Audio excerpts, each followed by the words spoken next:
За сайн байцгаана уу? Мөнгөний подкаст энэ удаагийн дугаарыг та бүхэн төрөхэд бэлэн болсон байна. Тэгээд өмнөх дугааруудаар бид нар яг жижигтэй битээр бол 10 дугаар хийсэн. За энэ удаагийн зочноор бол одоо их хол сураад, алс хол одоо англид сураад ирсэн Белатайгаа уулзж байна. Тэгээд Бела бид нар хамгийн сүүлд нэг кофе уугаад номын баяр дээр уулзж исэн санагдчихээн. За тэгээд сайн явж ирвүү? Сайн явж ирлээ. За Монголда тавтай морин. Сайн сууж явуу. Оо бид нар чинь дажгүй. Тэгэл ер нь бол ингээд чийч явж таарсан 2 жил болчихвоо. Тэгсэн шүү дээ. Явж таарал тэгээд пандемик болоод тэгэл хөл өрөө болоод тий. За мэдээж холын зочны одоо сонир сайх ихлэ сонсъё. Ер нь бол яг мөнгөний подкаст юу ярьдаг гэхэлэр миний подкаст юм шиг сонсогч олооч мөнгө ярьдаг подкаст ч юу гэж санхүүгийн тухай ярьдаг подкаст. Мөнгөний бас мөнгөний. Тий, яг үнэ. Тий. За тэгээд нөгөө нэг таны хувьд бол ингээд миний анхны одоо эмэгтэй зочин юм ингээд оролцож байгаа. Тийм байна. Өмнө нь бол дандаа юм сооло ганцаар явдаг гэсэн подкаст хийгээд. Одоо ингээд илүү YouTube дээр хүмүүст жоохон ч гэсэн санхүүгийн боловсрал хуваалцъя. Гэтэ өнөөдөр бол хоёулаа жоохон чөлөөтэй чиний сонь сайхныг л сонсон чиний санхүүгийн амьдралыг би сонирхно. Тэ. Аль болох ирээд цэргүй юм асуухгүй. За. За ойлголоо. Тийм. За англи ирээд хэр удаж байна? Ирээд одоо 3-7 хоног. Тэгээ сая бас коронавигаас болоод найз нөгөө жилийн дараа ирэх хэрэгтэй байсан. Тэгээ үргэлжлүүлээ дахиад жил байгаад одоо 2 жил болчиход ирж байна. Ер нь бол 1 жил болчиход ирэх байсан уу? Ер нь бол 1 жил болчиход ирэх байсан. Тэгээд нөгөө төгсчөөд жил болоод төгсчдөг байхгүй юу? Тэгээд төгсснийхэн дараа ирэх гэсэн чинь нислэг байхгүй. Тэгээд нислэгт орох гэхэлэр суудл байхгүй.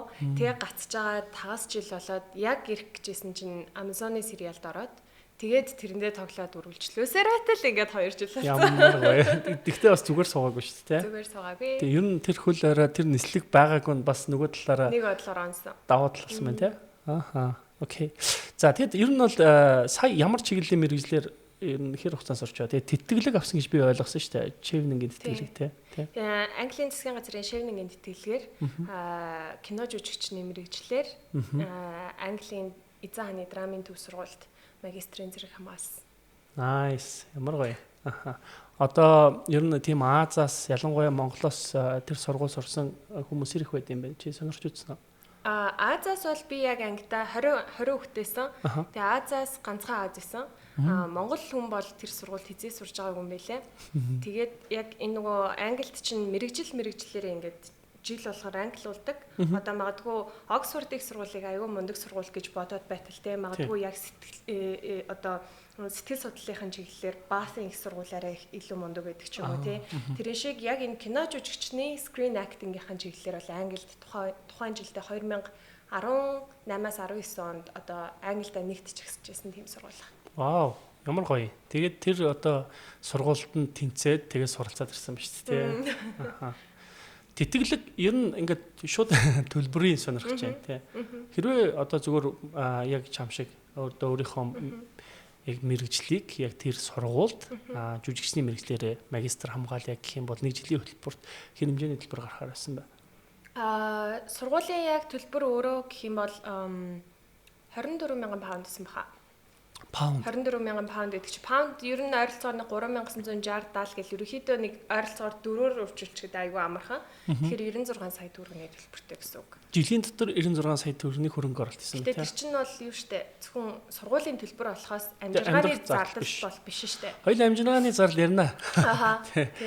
Club House сүүлийн үед нэг нэвтэрснээс хойш тэнд байгаа монголчууд хамаг амьдралаа яриа тий. Тэндээс эхлээл энд нэг иймэрхүү амьдрал байгаа биш тий гэж сонсдог болсон. Ер нь одоо Монголд бол ингээд ихтэй сургуулийн төлбөрийн ч юм уу тийм ингээд боловсролыг үнэлэмж төлбөртөө шууд хамааралтай шүү дээ тий. Жишээлбэл танаа сургууль бол яг төлбөрийн хувьд босоо сургуультай харьцуулж үзвэл ямар хөө одоо үн хаштай гэж анзаарч байна. Ерөнхийдөө бол ойролцоо юм байна гэж бодсон. Тэр чинь бас нөгөө Английн иргэндээ арай жоохон хямдхан байгаа. Европын одоо Brexit-ээс яг өмнөхөн шүү дээ тий. Магадгүй Европын холбооны оюутан байх юм бол бас арай хямдхан. Одоо бол ингээ Англи Европын холбооноос гарсан болохоор Европын холбооны оюутнууд бас ижлэгээ олон улсынхаа international student үнээр сурдаг. За тэгээд олон улсын оюутнууд бол хамгийн өндөр өртөгтэй суралцдаг юм байна лээ. Тэгэхээр манай сургуульд бол одоо би жишээлх юм бол хэрэв мөнгө төлөө сурсан бол 24,000 паунд төлөх гэдэг шүү дээ. Англи хүн бол тэнд 12,000 паунд төлж. Бараг 2 дахин хямдхан сурч байгаа байхгүй юу? хөнгөлөлт үзүүлж тийм байна. Наа чи бас айхтар бодлого шүү дээ. Тэгтээ боловсрлоороо шууд ингээд бүр хөрөнгө оруулалт баг босгож шүү дээ. Хөрөнгө босгол хийж шүү дээ. За тэгээд ингээд боловсролд бол ингээд аюух мөнгө зарцуулах ёстой гэдгийг бол ерөөсөө бараг гадны энэ боловсролын тогтолцоод энэс гадна тэр төлбөрөөс нь ингээд харж болохоор харагддаг тийм. Хэрвээ ингээд манайх эцэгчүүд гэдэг чинь хүүхдүүдээ гадагшаа сургамаар байна тийм. Мэдээж яг тэтгэлэг бол бүгдэнд олдохгүй шүү дээ. Энд чинь бол нэг 100 хүнд 1 тийм 2 ч юм уу. Тэгэхээр хэрвээ цуглуулъя гэвэл одоо ингээд бодоход бол за 100 сая төгрөг бол 1-2 өрөө ойролцоогоор байр тийм. Тэг хуучны байр ах юм шүү дээ тийм. Тэгэхээр ингээд байраар боловсрал нэг жилийн зэвшээд хурж ирэх нь шүү гэдэг ойлголтыг авбал бас чухал байгаа юм тийм.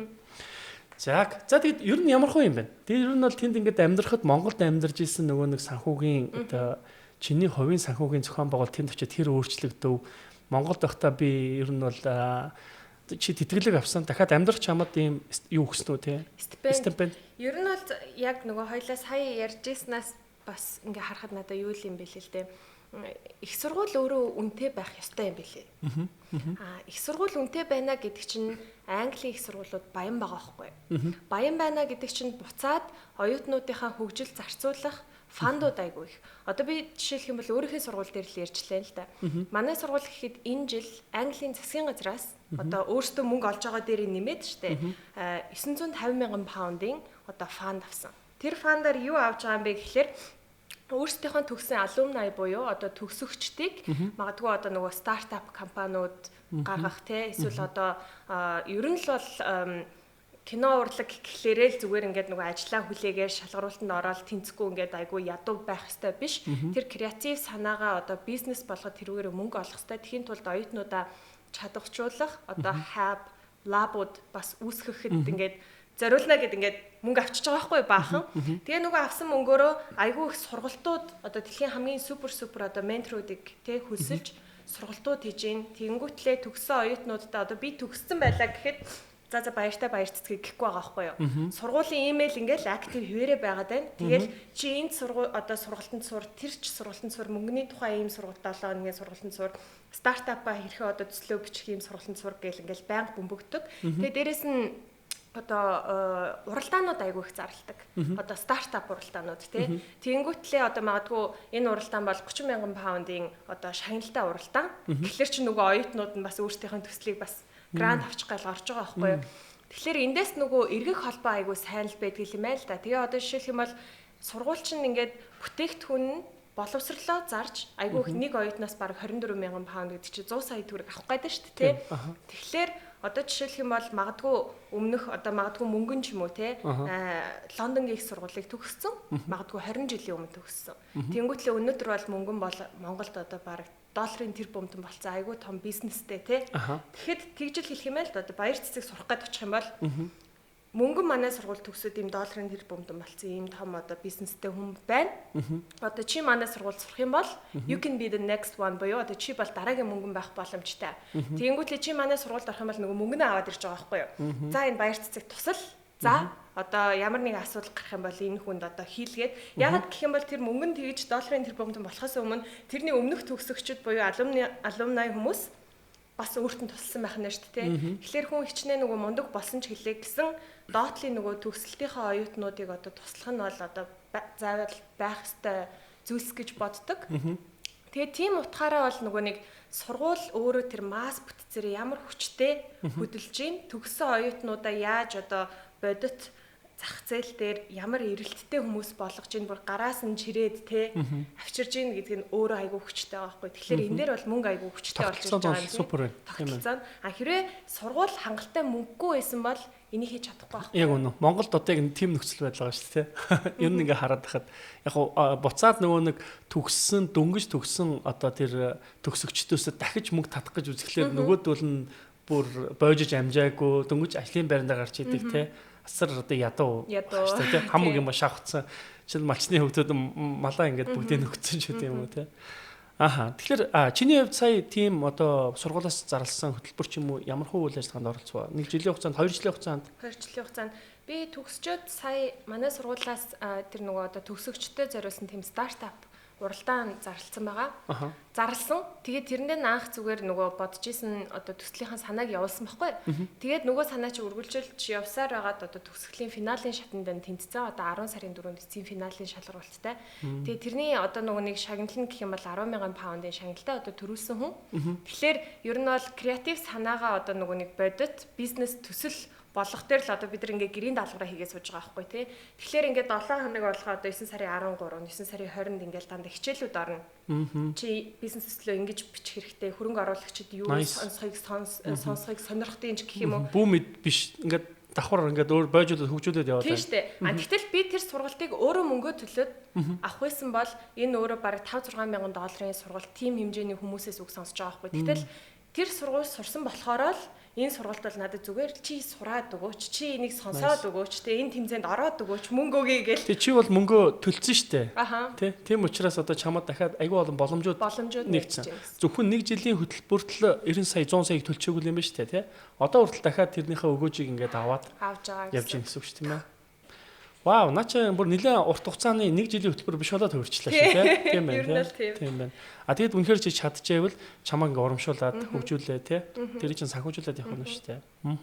Сая ингээд буцаад одоо яваад Англид очиж театрын тэр нь яг юу байсан бэ? Гоё баяртай мэдээ гэж би фэйсбүүкээс харсан. 10 сарын 24-нд Лондон хотод тоглогдох тийм жижигхэн бүр амар тийм том Бродвейн театр биш шүү. Тийм жижигхэн театрын жүжигт бас тэмцэн. Миний хувьд болохоор энэ нөгөө айгу одоо сэтгэл догтлон мөчөөс яадаг юм бол би хизээч театрт жүжиглэж байгаагүй. Үргэлж одоо нөгөө миний мэрэгжил хүртэл кино жүжигч screen acting тий. Тэгэхээр театрын одоо тайзнаа гараад Рада гэж сургуулилда. Рада өөрөө одоо Дэвид Камбербэтч төгссөн ер нь Английн бас хамгийн 1 номерын одоо драмын театрын жүжигчнэр бол 1 номерын сургуулихгүй юу. Тэгэхээр тэрний төв театрт тоглоно гэдэг бол надад айгүй гоё нэр хүндийн асуудал. Тэгээд тэрэн дээр бас одоо манай агентлаг болж өгч байгаа. Тэр ажлуудыг. Тэгтэл тэр агентлагийг яаж олсон бэ гэдэг бас ингээд сургуультай холбогдож байгаа. Тэгэхээр тэр сургуульд оруулж байгаа хөрөнгө оруулалт ингээд цаашаа яваал байгаа байхгүй тий. Чи агентлаг тариалагддаг болсон. Агентлаг тариалагддаг. Тэр нь болохоор Английн агентлаг юм уу? Тэр нь Английн. Англид байгаа юм уу? За. Ингээд Английн жүжигчин болсон юм ба шүү дээ тий. Английн жүжигчний холбооны гишүүн. Гишүүн болсон тий. Тэгэхээр агентлаг мэдээж сайн ажиллаад байх юм бол цаашлаад одоо нэг Холливуд за одоо тэгэл олон улсын том тий ертөнц рүү ингээд орох гүүр болох нь шүү дээ тийм үү? Тэгж ойлгоод байгаа шүү дээ. Тийм шүү дээ. Одоо сая тэр нөгөө Amazon-ы сериалыг хүртэл агентлаг маань олж өгч байгаа байхгүй юу? Ер нь бол тэгтэл би хэрвээ агентлаг байхгүйсэн бол тим хэмжээний шоунд одоо шалгуулъя гэсэн ч надад тэр кастинг нотс нь хизээч ирэхгүй. Тэгээд тэгтэл манай сургууль ингээ 2020 оны төгсөгчд гэдэг ингээ 20 хүүхдээ шүү дээ манай анги те. Тэгтэл хүн болгон дээр одоо мөнгөн дээр баяр цэцэг дээр ингээд портфолио бэлтэж байгаа байхгүй юу? Сургууль өөрөө. Тэгээд ингээд зураг авалтыг аваад богино хэмжээний кино хийгээд те. Тэгэнгүүтлээ төгссөний дараа Англид байгаа бүх продюсер, найруулагч, кастинг директор, агентлагууд руу бүгд нь 2020 оны бараг л одоо Лондонгийн хамгийн шилдэг жүжигчид гарч ирж байгаа бүгдэнд нь явуулсан. Тэгэл манай ангийнхан төгсөхдөө ингээл бүгд агентлагуудын ингээд саналтай төгсөж байгаа байхгүй юу? Тэгээ надад жишээлх юм бол би өөрөө одоо тэр агентлагаа хайх хэрэгтэй байтал хайж эхлэегүй байхтал ингээл танай сургуулиас мэдээлэл чи авсан ингээл айгүй олон агентлагууд ингээд орж ирдэг. Тэдний зарим нь нэгт өнгөж гарч байгаа цоо шин жоохон бага рангтай агентлагч байна, сайн агентлагч байна. Манай агентлагийн хувьд болохоор одоо А зэрэглэлийн жүжигчдийн агентлаг биш хэрнээ. Яг одоо breakthrough гэж ярьдаг те. Ингээд цойлж гарч ирж байгаа залуу жүжигчдийг одоо төлөөлдөг тийм агентлаг байсан. Тэгээ миний үеийн одоо залуучууд гэхдээ яг тийм Аз жүжигчд байхгүй. Гэхдээ тэр залуучууд нь одоо Netflix-ийн, Amazon-ы дандаа тийм гол дүрүүдээр тоглож ирж байгаа залуучууд байхгүй. Тэгээ би юу гэж бодсон гэхээр мэдээж амар акулуудтай хамт орчих юм бол тэр чинь эргээд ер нь бол юу юм бэ л дээ нөгөө it's all about the money буюу хідэн одоо паунд олж ийн гэдэг нь л чухал. Би баяр цэцгийг 100 паундаар зарах юм уу 100 сая паундаар зарах юм уу тэндээс ч би хувиа авч штт те. Тэгтэл надад одоо хороогийн А зэрэглэн Кейт Уинслет дээр байх юм бол яагаад баяр цэцэг дээр ажиллах ёстой гэж аахгүй те. Яг тийм л тэнд нөгөө талаас илүү мөнгө олоод байгаа учраас залуу жүжигчдийг гаргаж ирж байгаа агентлаг бол тэр хүмүүс дээр ажиллах сонирхол их байдаг. Тэгэхээр тэрнийгээ бодоод энэ агентлагт орсон. Тэгээд тэрнийхэн жүүр шим одоо ингээл явж байгаа гэсэн. Cool. За яста маш сонирхолтой ингээд мэдээлэл ингээд сонсоод эхэлж байна л та. Юу гэхээр Манайхан болохоор одоо за төгслөө гэхэд л яг тийм агентлаг тариалагдах уу эсвэл өөрсдөө баг агентлаг байгуулах хэрэгтэй. Ийм процесс л дүр яваад байна шүү дээ. Хоёрдугаар ер нь ингээ Монголоос Холливуд руу ч юм уу олон улсын кино зах зээл рүү гарна. Ялангуяа жүжигчин гарна гэдэг бол зөв ингээд тэгэл очиод ингээл одоо баг шалгалт өгчдөг гэж бодох ямар ч боломжгүй гэдгийг баг ингээд айгүй энгийнээр мэдэж эхэлж байна л да тий. Яг би зүгээр нэг ном бичдэг, ном борлуулж байгаа учраас гэх юм уу бид нар чинь өөрсдөө зохиогч нь очиж хэвлүүлээд тэгээ зарчиж байгаа байхгүй. Энд чинь ингээд юм жижигхэн зах зээл тий. Тэгтэл юунд бас Европод ингээд ажиллаж амьдарч исэн манай хин тэр ярьжсэн байхгүй. Тодкон тэр ярьжсэн баг. Тинт тэгж одоо хэвлэхгүй тий. Тинт ингээд 300 ч юм уу 1000 ширхэг хэвлэх тийм юм барай байхгүй. Заавал чиний тэр номын чинь аль нэгэн одоо паблишинг компани сонгож иж чи тэгээ сонгуулж иж тэг хэвлэх юм бол тэр нь багада 500 одоо 1000-аас те саяар ч юм уу те хэвлэнэ гэдэг ирсэн. Тэгэхээр нэг үнэхээр том зах зээл тэрний ингээд тогтолцоо нүртэл айгүй өөрөө ойлгомжтой байдаг юм байна гэдгийг саяны бас нэг урлагийн салбараас харж байна л да тий. Окей, хоёулаа ингээд яриа ингээд маш сонь сайхан зүйл яриул чамд зөндөө л олон ийм сонь сайхан мэдээллүүд байгаа бах. Гэхдээ ер нь яг чиний real бодит амьдрал дээр тэнд санхүүгийн амьдрал ер нь хэрхэн өрнө үү гэдэг надад илүү сонирхолтой тий. Надад одоо бид нар чинь бүх тухайн үед бид нар нэг 7 авсан шив нэг Монголоос. Тэгээд 7 хүнд тэтгэлэг авсан тийм ээ. 7 хүнд тэтгэлэг авсан. Тэгээд нөгөө аль хотод байхаасаа хамаараа тухайн хотын яг ингээ амжиргаанд л яг ингээ тулаад хүрэх зардлыг сар болго өгдөг байхгүй. Тэгээ би бол Лондонд байсан. Лондонд байхад сар болгох нэг 1370 паунд авдаг гэсэн. Монгол мөнгөөр нэг 5 сая төгрөг те. 1370 паунд. Монгол мөнгөөр ингээ 5 сая айгүй айтайхан сонсогдоод байгаа байхгүй юу? Тэгтэл бас яг тийм биш. Лондонгийн өртгийг ер нь бол бараг л паундаараа Монголоос 4 дахин өндөр өртөгтэй гэж ойлгож байна. Гэтэ энэ сарынх уу? Сарынх. Гэтэ ер нь Европч нь 7 хоногор явдаг үстэй. Одоо түрээсийн зардал. Түрээс яг 7 хоног. Гэтэ ер нь бол түрээсээс хараараа төлчиж болно. Тийм. 7 хоногор ч төлсөн болно. Тэгтэл бол нөгөө одоо 1370 паунд ингээ гар дээр авч штэ тий. Тэгээ тэрнийг яаж зөв хуваарлах вэ гэдг нь бас их чухал байгаа байхгүй юу? Эхнийх дээр алдав уу? Шууд гайгүй байв. Алданч гэхээсээ илүүтэйгээр нөгөө байрны түрээс нь амар их явсан. За. Тэгээд тэр нь тэгээ бас ингээ гоё бас байр биш штэ. Зүгээр нэг одоо тийм бүр дангаараа байрч биш. Нөгөө roommate буюу одоо айлын хажуу өрөө хөсөлж ийн л гэсэн үг тий. Тэгээ айлын хажуу өрөө хөслөхөд зүгээр ингээл нэг тийм аюу жижигхэн өрөө бараг 700 паундаас ингээл Лондонд эхэлдэг. 700 паунда. Тийм. Зүгээр жижигхэн өрөө штэ. 50% явчих штэ тий. Тийм 50% нь явчих байгаа байхгүй. Монгол мөнгөөр тэр чинь бараг 2,800,000. Тийм байна. Зүгээр нэг айлын хажуу өрөө хөслөхөд. Гэтэл 2,800,000-аар энд бүр аимшигтай сайхан тансаг байр хөслөнэ үстэй тий. Тэгээд тэндээс эхэлж байгаа. За тэгээд дээрэс нь нөгөө юу тээвэрлэлтийн зардал айгу өндөртэй. Тэр маань одоо сургууль руугаа ирэх очих тий. Тэр маань одоо мэдээж такси хараад их юм бол бүр дийлэхгүй. Ер нь бол 1300 чинь такси мэкси барьж бол хүрэхгүй. Такси за хоёлаа зүгээр ингээ энгийнээр тооцъё тий. Энэчнээс нэгдүгээр хороолоо манайх нэгдүгээр хороолт байдаг. Таксид бол ер нь хэд гарах вэ? Хэдэн километр лээ? Одоо хэд юм бэ? Нэг 2 3 км. За 5 км. 4-5 км л. 4-5 км бол нэг 18 паундтай гарах. 18 паунд. Бараг 20 паунд тий. 20 паунд гэдэг чинь нэг 80 гаруй мянган төгрөг. 80,000 юм уу? Хөдөө авчих юм байна. Тийм бараг. Тий, хөдөө. За яг 700 ингээд байранд явчихж байгаа. Тэнгүүтлээ одоо оюутнуудад зориулсан тийм бүр айгүй хямдралтай юуны метроны одоо карт байгаа байхгүй юу? Тэр нь ингээд 100 паунд. Гэхдээ тэр нь яг сар уу? Яг нэг сар. Гэхдээ оюутнуудад бүр зориулсан болохоор хямдралтай байгаа шүү дээ. Хэрэг оюутан биш байх юм бол энэ өөрөө бүр одоо нөгөө тэр картыг ч авах болох. 5 удаагийн таксины мөнгө л нь шүү дээ, тийм. Ер нь бол 5 удаагийн таксины. За тэгээ хичээлээсээ хоцрох юм бол хичээлээс 3 удаа 5 минутаас дээш хоцрох юм бол сургуулаас хөөнө. Тэгэхээр тийм амар юм уу? Хоцрох гайдах юм бол тэгээ такситаас өөр арга байхгүй. Тийм байгаа зү. Наа ч юм бол ерөөсөө чи үнэхээр цагаа сайн менеж хийхгүй л бол тэгэл бүх юмыг чинь яг гэд карматч л ярьж штэ. Тий. Тэгэхээр өөр айгу ухаалаг юм дээ. Мөнгөтэй бол тэгээд хоцорч болно л. Мөнгөтэй бол хоцорч болно. Тэгтээ сургуулиас хөөгдөн тий. Тэгээд сургуулиас хөөгдөх юм бол нөгөө нэг сайхан 100 сая чинь тэгээд тийм штэ одоо шэйнинг энэ тэгдэгмээр авч сургуулиас өгч юм бол муухай тийм ямар амар юм яв болно штэ. Тий. Тэгээд Тэгэхээр чи ингээ 800 явчихж байгаа. Цаана нэг за 500 үлдэж байна тий. Тэгтэл яг ингээд одоо гадуур хооллохгүйгээр супермаркетаас ингээ хооллоо авлаа гэхэд ерөөхдөө нэг 200-аас 250 болоод байгаа байхгүй сартаа. Хэрвээ ингээ гоё монгол хүн бол ингээ мах идэн л гэж үзэн штэ. Тий? Мах идэн гэх юм бол ер нь бол нэг за нэг 200-аас 250 болно. За 700 нь бол түрээсэндээ тэгээ нэг 250 уу тий? 250 окей хоолндоо. За ингээд 950. Цаана ингээ 250 үлдчихэж байгаа сте баг. 300 ч юм уу. За тэгэд чи 100-ыг бас нэрээ юу ачиж байгаа тий? Тийм штэ. Юугаа авчиж байгаа. Инглиш чинь 250.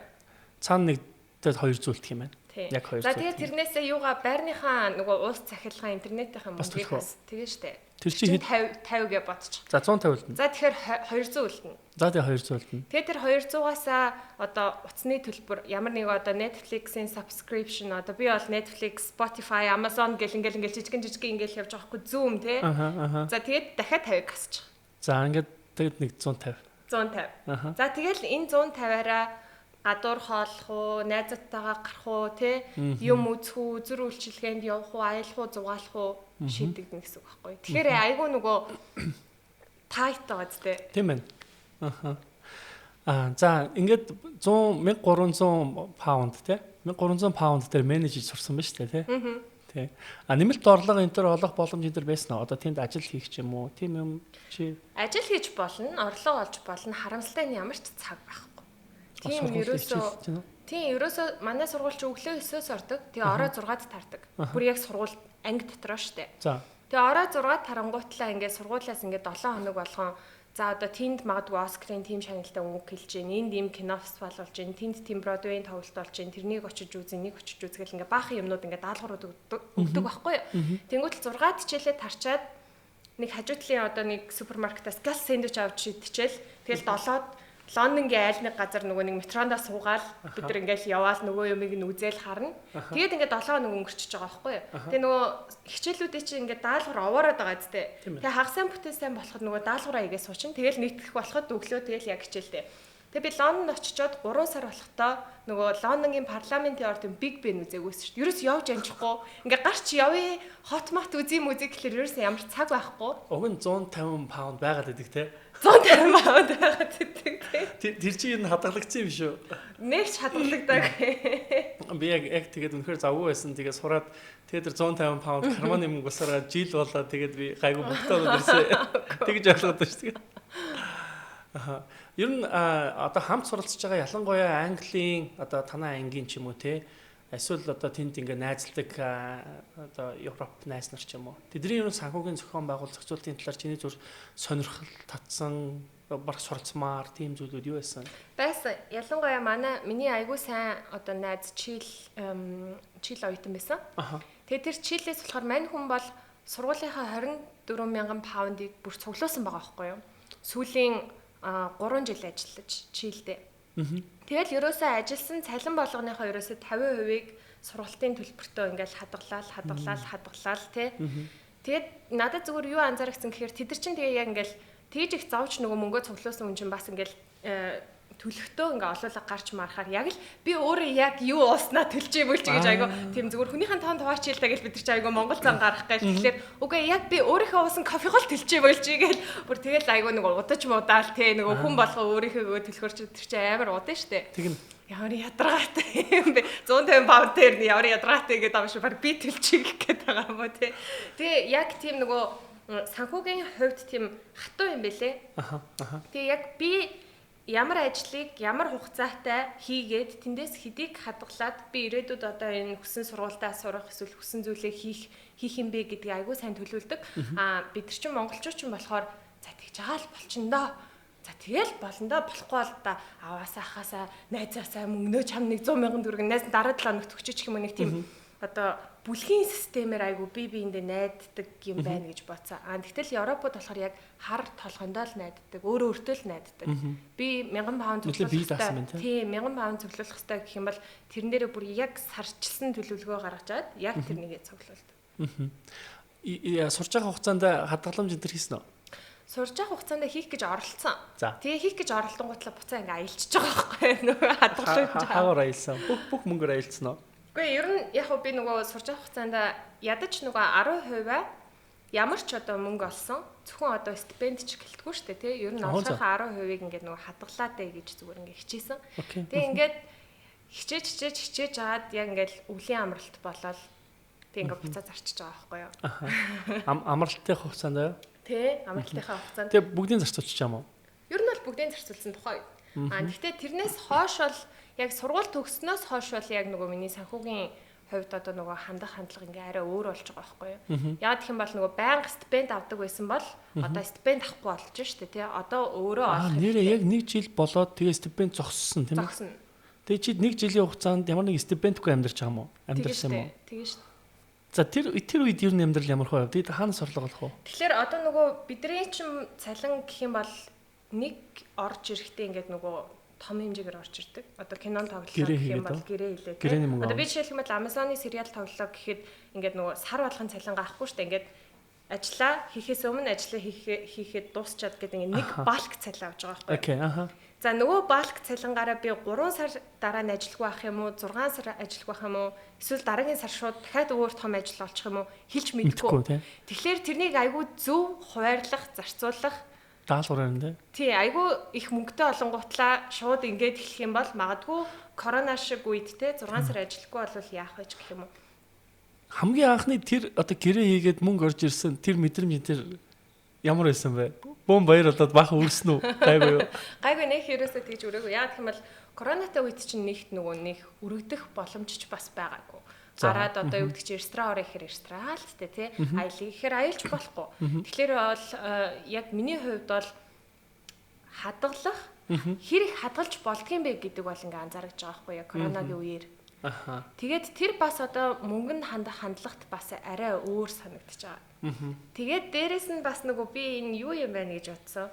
Нөгөө maturity гэж ярьдэн шүү дээ. Mature насны бас ингээ зүйл байгаа даа байхгүй юу. Би ингээ 30 хүрч байгаа тэнд байх та. 30-аас өмнө болохоор ингээ 20 эдтэй байх үедээ зүгээр би бодохдоо зүгээр ингээ нэг тим дүглэнд хүрч байгаа байхгүй юу.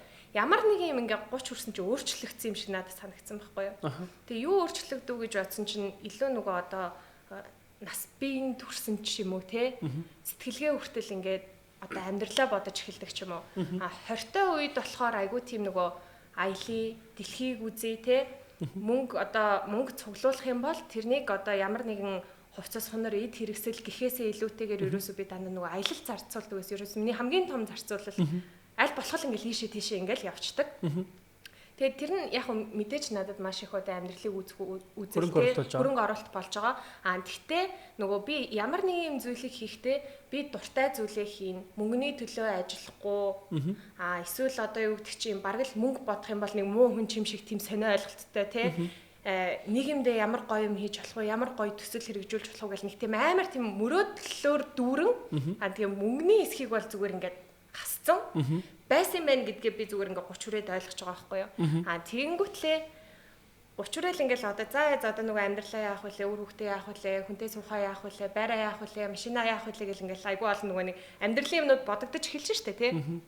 Тэгэнгүүтэл чинь 20-тай үеэсээ би юугаа авах уу, юугаа хаях уу, юугаа өөрчлөх ёстой вэ гэдэг зүйл гарч ирж байгаа байхгүй юу. Тэгээ 30-аас хойш дээрэс нь ингээ коронатай үед мөнгөнд хандах хандлага учиргүй ингээл байснаа шууд одоо магадгүй ингээл хурааж ийснэ семестрийн амралт болонгуутл ингээл Пакистан явчихдаг ч юм уу те бүр ингээл амар огцом аялал хийхийнхаа оронд аялж болно. Гэхдээ одоо төлөвлөгөөтэй юуг нь аялдаа хэдийг зарцуулах юм те 100% зарцуулахгүй байх нь шүү.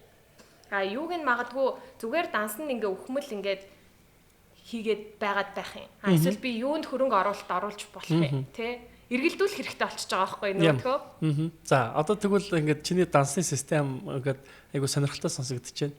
За аялал хэдэн хувийг хадгалж одоо зохицуулдаг болсон юм?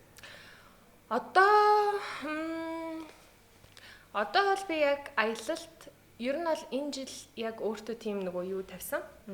Шийдвэр гаргасан. Аяллыг бол ажлын хуваар аялна. Түүнээс ш амралтын хуваар аялахгүй. Яг гэх юм бол би зөндөө сая аялсан байхгүй юу?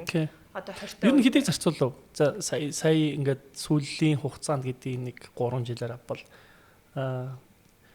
аялал дөө. Тий. Чи өөрөө ер нь багцаа харсан уу? Би тэгээд ийм мөнгө зарцуулсан биш тань гэсэн юм хараагүй. Хараагүй. Харал нэлээд л том тоо гарах. Тэхөө. Одоо бол ажлын шугамаар аялна. Тэгтээ тэрэндээ зориулж бас мөнгө хадгалж байгаа юм уу? Үгүй, ерөнхийдөө бол яг зүгээр би ингэж бодод байгаа. Одоо бол нөгөө хадгалах хувиа нэмий заавал 10% гэхгүйгээр тий. Одоо бол яг ингээ байнга ажиллаа хийгээд байна шүү дээ тий. Тэгэхээр ерөнхийдөө нэг дор хаяж ингээ 30-аас 40% ч юм уу. Ер нь бол айгүй ойлгомжтой юм байлээ. Зүгээр миний бодлоор тэгж байна. Одоо би жишээлбэл Англид амьдрах юм бол би 1300 паундтай байхад тий. Одоо учиргуул ингээл айгүй ингээл зугаалал ийм тийм юм үзэл тий. Айгүй тийм тансаг амьдрахгүй бол ер нь 1300 паундаар яг ингээд нэг тийм амжиргаа бол ингээд болчихж байгаа байхгүй юу. Би магадгүй одоо юу гэдэг чинь найзтайгаа гадуур хоолнд орё, ресторан орё, магадгүй арай айтайхан байр хүслээ, эсвэл өөрөө дангаараа студ хүслээ ч гэх юм уу те. Тэгэх юм бол за нэг 2000 паунд болох юм ингээ багцаа харчиж штэ те. Тэгэхээр би 2000 паундаас илүү олох юм бол би тэр мөнгийг заавал ингээл үрхгээд байх юм шаардлага байхгүй юу. Надаа энэ сар те ингээ сэтгэл зовхгүй амьдрахад 2000 паунд хэрэгтэй ингээд тооцоолол ер нь бол гаргачихад байна шүү дээ. Бүр ингээд нөгөө шахаж байх юм бүх юм хэмж мэмнэх юм бол надад 1300. Гэтэ 1300-аар л амьдрчин 1300-аас 2000-ын хооронд л би дор хаяж олох хэрэгтэй. Окей, минимум олох орлогоо ингээд ойлгочихж байгаа байхгүй тий. Тэгээд тэрнээс дээш магадгүй одоо 3000 4000-ыг олох юм бол би заавал нөгөө өмнө нь бол 10-аа л хадгалъя гэдээсэн бол одоо би 50% хадгалчих болж шүү. Тэгээд тэр хадгалагдсан мөнгийг харин зүгээр банкны дансанд хийгээд байх нь өөр айгүй утгагүй байгаа байхгүй юу? За, дараагийн сэдв айгүй сонирхолтой юм гарч ирж байна. Тэгээд одоо ингээ өхмөлөөр мөнгө болох сонирхолгүй юм байна тийм үү? Аха. За, тэгээд тэрийг хаашаа хийх гэсэн шийдэл. Ер нь хаанаас тэр сэтлийг олж авсан юм? Эсвэл чамд өөрт чинь тэгээд нэг тийм мөнгө айгүй өхмөл байдалтай байгаад байгаа юм шиг санагдсан юм уу? Эсвэл хин нэгэн чамд хэлсэн юм уу? Эсвэл чи Европоос олж харав уу? Ер нь одоо Европод ч гэж дэлхийч тэр сүүлийн үед яг тийм нөгөө хөрөнгө оруулалт дээрээс нь залуучууд одоо энэ нөгөө нэг койнууд те крипто за тэгээ хувьцаа одоо юу гэдгийг ингээ айгүй олон тарлын юм ингээл яриа сонсоод миний амьдралын хажуугаар ингээ айгүй их ингээл явдаг байсан байхгүй юу. Тэгээ би тэрнийг дандаа биткойн энтер гэхээр би ойлгохгүй мэ чинь ингээл явуулж л байдаг. Тэгээд зүгээр ингээ байн сонсогдоод эхлэхэр чи хүн чинь нэг тийм нөгөө FOMO буюу ямар нэгэн зүйлээс хоцроод байгаа юм шиг нэг мэдрэмж авдаг юм байна л да. Тэгээ надад тэр нь яг түрүүчл болсон байхгүй юу. Би ер нь ямар нэг юмнаас хоцроод байгаа юм болов те. Тэгээ яг энэ крипто гэж юу юм одоо блокчейн гэж юу юм яг хүмүүс юунд ингээ амар хушуураад дээдгийн гэт ингээ ботсон чинь манай залуучууд айгүй мундаг юм байна штэ. Зөвхөн манай одоо монголч биш те дэлхийн залуучууд. Тэгээд айгүй их тийм нөгөө баримтат кино мино үзвэ нэг хэсэг одоо нөгөө нэг завтай байгаа дээр судалсан байна тийм судалгаа хийгээд тэгээ би бол хангалттай одоо тийм ерөөсөө юу мэдлэгтэй хүн бол биш байхгүй одоо ийм зах зээл дээр тэгтээ хүн болгон л ямар нэгэн газараас эхэлдэг штэ тий. Тэгээ би зүгээр нөгөө нэг тэр олон нөгөө баримтат кино ярилцлагууд ингээл тэр нөгөө англи хэлтэй учраас шууд ингээд нөгөө мэдээллийг ингээд олоод авчихад надад айгүй хялбар Google дээр тий. Тэгэхэд ер нь ингээ зүгээр миний дансанд өнөөдөр ингээ 1000 паунд ингээ байж илаа гэхэд ирээдүйд ингээ үн цэн нь бол ингээ буурах нь бол айгүй тодорхой. Би 2 жил Монголд байхгүй байж байгаа ирсэн таксины үн 800 байсан ч одоо 1000 паунд болсон байгаа байхгүй юу. Тэгэхээр чи нөгөө 2 жилийн өмнө байсан 1000 паунд ч одоо бараг 600 паунд болсон байгаа байхгүй юу. Яг үннийг хэлэхэд Монгол төгрөгөөр бол тий. Тэгэхээр тэр нь өөрөө буруу. Окей тэгвэл яах хэвтэй юм тий. За банкнд одоо жилийн одоо айгуу тийм нөгөө ахтуу хадгаламж хийгээд жилийн мэдгүй 14% үтэй ч юм 15% хүүтэй хийвэл яах юм ядчил одоо дансандаа би зүгээр ингээд нөгөө хадгалаад байжснаас дээр явах гэдэг шүү дээ. Хадгалаад байх юм бол нэг өдөр аялыг ингүүтлээ нөгөө мөнгө аваад ичих бас боломжтой тий. За тэгэхээр тэрийг нөгөө хэрэглэхгүй тулд бас өөрөөсөө холдуулж байгаа арга уу тий. Нэг бодлоо. Тэгээ яг банкнд бол мэдээж одоо эрсдэл багтай. Тэгтээ инфляцияга бас давж чадж гинөө хүн давж чадж гинөө гэдэг нь бас хэцүү. Гэхдээ миний дансанд байжснаас л хамаагүй дээр тий. За. Тэгэж зүгээр бодож анх зүгээр тийм нэг сэтлэр зүгээр нөгөө судлах сонирхол төрж гисэн байхгүй юу. Тэгээд тэрнээс хойш бол нэлээд одоо нэг баг хагас жилмэл блокчейнийг бас айгүй сонирхоод яа тийм тэгээд тухайн үед чинь Монголд бас залуучууд айгүй ярьдаг болж эхлээл тэдний бас яриаг сонсоод ингэдэм байх тэгдэм байх гэд тэгээд ер нь тэрнээс хойш бас жоохон крипто руу орж эхэлсэн. Орсон уу? Жоохон орж байгаа. Гэхдээ би бол нөгөө айгүй тийм нөгөө сурах шаардлагатай гэж бодож байгаа. Айгүй хэр их хөрөнгө оруулалт юм? Хадгалдаг 10% авчид бүгдийг хийцэн үү? 10-аас их хийсэн. За, яста Бэлла баяжил амар байчих гэдэг юм да. Гэхдээ би айгүй тийм нөгөө юу яадаг юм шиг байна. үүдгэлээ эрсдэл багтай үздэг юм шиг байна. Тийм үү? Нэг арилжааны зорилгоор биш үү? Ер нь бол нэг арилжааны зорилгоор биш. Магадгүй одоо юу гэдэг чи өнөөдөр ямар нэгэн хөрөнгө оруулалт хийлээ гэхэд би болохоор нөгөө юу тавьчихдаг, сэрүүлэг тавьчихдаг байхгүй юу? Тэгээ сэрүүлэг тавина гэдэг нь татаж авдаг уу? Ер нь бол үгүй одоо ингээд тодорхой хэмжээнд магадгүй одоо картоноо ч юм авлаа гэж бодъё л доо. $1 байхад нь авлаач гэм. Тэгтэл ингээд маргааш ороод үзэхэд ингээд 0.70 0.80 болсон тий. Тэрэн дээр хэрвээ одоо сэтгэл зүйн бэлтгэлгүй хүн болоо яана бараг л алчлаа малчлаа гэх гээд шүү дээ тий. Тэгэхээр хэрвээ би тэр 100 одоо магадгүй 100 ч юм уу 200 паунд хийцэн байлаа гэж зүгээр бодъё тий. Жишээ болгоод гэлээ гэхэд тэрнийг заавал би өнөөдөр авах шаардлага байхгүй бол би тэрэн дээр зүгээр ингээд нөгөө сэрүүлэг тавиарчихж байгаа байхгүй юу? 1:30 дээр ирэхээр нь дуудаараач гэх юм уу те тиймэрхүү аппликейшнүүдтэй. Тэгээ нөгөөх нь магадгүй одоо сар хагасын дараа дуудан гутал нь буцаагаад татаад авчдаг ч гэх юм уу. Жохо өсгөлөөр нь татаад авчдаг те. Окей. Тийм сонирхолтой, яста сонирхолтой сонсогдож байна. Юуны за ер нь бол ингээд нэг европчууд одоо чиний анзаарснаар тэдний санхүүгийн амьдралын чи зүгээр ингээд сонирхож бас харвуу. За яхаа саяны чийл залуу бол нэг тийм байдлаар мөнгө хадгалж байгаа боловсролтой хөрөнгө оруулалт хийсэн юм байна. Тэдний энэ хадгалах дадал тий ер нь ямархуу чамд тэгж анзаарсан нэг ярилцсан тийм хүмүүс байгаа юу? Хувьцаа айгүй их авд юм лээ. Тийм үү? Тий, хувьцаа манай найзууд бол айгүй хувьцаа авд юм бил. Би ерөөсөө энэ нөгөө хувьцаа авах одоо мэдлэгтэй гэж бодоогүй хүмүүс хүртэл одоо ингээд нөгөө нэгдсэн магадгүй одоо топ явж байгаа 10 компани хослсон хувьцаа ч юм уу те. Тиймэрхүү хувьцаануудыг ингээ аваад хадгалсан байгаа байхгүй юу. Тэгээ ерөнхийдөө бол айгүй их хадгалдаг тэд нэр. Тэгээ яг сая одоо миний хэлснээр магадгүй хүн Англид бол ингээ дундад цайлан бол за нэг 2500 паундаас эхлэе гэж бодъё л доо. Гэтэл магадгүй 3000 паундын цалин авдаг хүн байх юм бол сар болгон тэр хүн 1000 паундыг үлхэн ингээ хадгалаад авах боломжтой байгаа зү те. Тэгэхээр дээрээс нь ялангуяа одоо коронагийн үеэр маш олон залуучууд нөгөө Лондонгоос дайжж байгаа байхгүй юу. Гэхдээ буцаа харьцсан. Тэгэхээр тэр хүмүүс чи рент төлөхгүй байна. Тэгэхээр рент төлөхгүй байна гэдэг чинь сар болгон рентийнхаа магадгүй 700-аас 1000 паундыг нэмээд хадгалж байна тий. Тэгэхээр сард 1000-аас 2000 паунд ингээ хадгалаад байгаа зү. Жилд 24000 паунд буюу одоо нөгөө мастрын сургалтын төлбөр чинь гарах гээд байна тий. Тэгэхээр тэр 24000 паундаа ер нь бол хуваачт юм билээ. Бүгдийн 100% ингээд хувьцаанд оруулахгүй. Магадгүй 24000 паундынхаа магадгүй одоо хэд вэ? 10000 паундын жоохон тийм эрсдэлтэй хэрнээ ашиг олчиж болохоор юмд хийгээд. За магадгүй одоо юу гэдэг чинь үлдсэн нэг 8000 паундын за зүгээр ингээд одоо ингээд дансан сайхан бэйжээ хадгалаад. Тэгээ жилийн хүүтэй ч юм уу те. За үлдснийг нь одоо яадаг юм магадгүй за зүгээр л хүүгүйч хэлээсэн миний дансанд ингээд сайхан ингээд харагдаа бэйжэж гэх юм уу зүгээр энгийн ямар ч тийм одоо нарийн тоглолт хийдгүү хүмүүс хүртэл нэг тийм 2-3 хуваалт бол би тийм. Хувааж энэ чи ямар айгүй чухал юм мэдээлэл авсан байна гэдэг. Миний хувьд бол тэг хүмүүсийг тэгвэл их зүгээр юм шиг санагдаад. Яг энэ нэг Европч дээр ер нь л барууны өндөр хөгжилтэй орнууд ялангуяа санхүүгийн харилцаанд бүр хит эрт орсон учраас гэх юм уу та. Тэрнээсээ болоод айгүй олон санхүүгийн хүмүүжлүүдийг олж авсан байх гэж боддог. Нэг тэр санхүүгийн дарамтуудыг өвгдээц нь болоод авцсан. Тэгээд окей энэс ингэх ёстой юм. Гарцуудыг хайсан юм шиг байна те. Бэл өөртөө ер нь өрний талаар ямар байр суурьтай байдаг вэ? Өөртөө байсан тэр бол кредит картны өр. Тэгээд би тэр нь ерөө санаа зовдгоо байсан байхгүй юу? Яг тэгвэл кредит картны өр чинь нэг тийм одоо байгаа хэрнээ одоо ингээл нэг заавал ингээл ер нь бол минимум пейментээ хийгээд байхад бол тэр ямар ч асуудал байхгүй шүү дээ. Нөхөж игээл хэрэглэн. Нөхөж игээл хэрэглэн тий. Банкнд бол тех гэж л кредит картыг гаргаж байгаа шүү дээ. Хүн болгон кредит картныхаа төлбөрийг хийгээд байх юм бол кредит карт гаргах ямар шаардлага байхгүй. Тэгээд бас нөгөө энэ нөгөө тоо бодож үзэж байгаа байхгүй юу?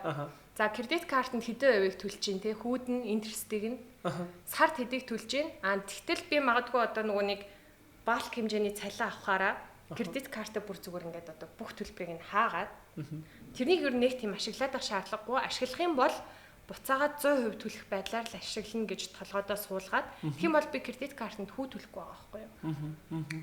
Тэгсэн нь зүгээр ингээд тэрэндээ жоохон төлөөлөйдэг эндээ ингээд жоохон хадгалах гайлдаг энэ хоёрын ингээд хүү кредит картны хүүгээсээ давахгүй байгаа байхгүй юу. Тэгэхээр эцээст ингээд нөгөө надад алдагдaltaй байгаа зү тийм ашигласнараа.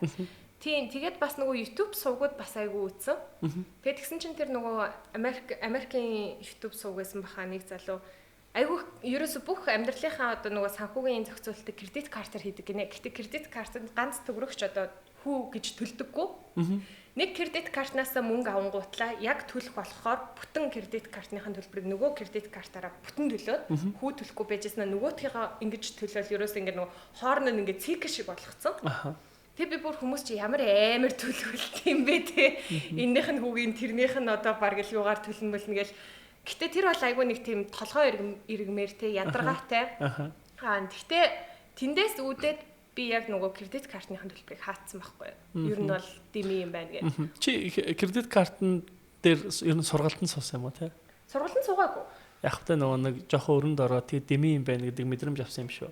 Үгүй дандаа сар болгон тэр чинь нөгөө хүүг гэж одоо ингээл 50 паунд гэл төлөөдсөн үү? Гараад байгаа байхгүй юу. Тэгээ би бол тэрнийг бол нөгөө мөнгөтэйсэн ч кредит картны бүтэн төлбөрийг хийх сонирхол байхгүй байгаа шүү дээ. Яг тэгмэл балкар их гэдэг шүү дээ.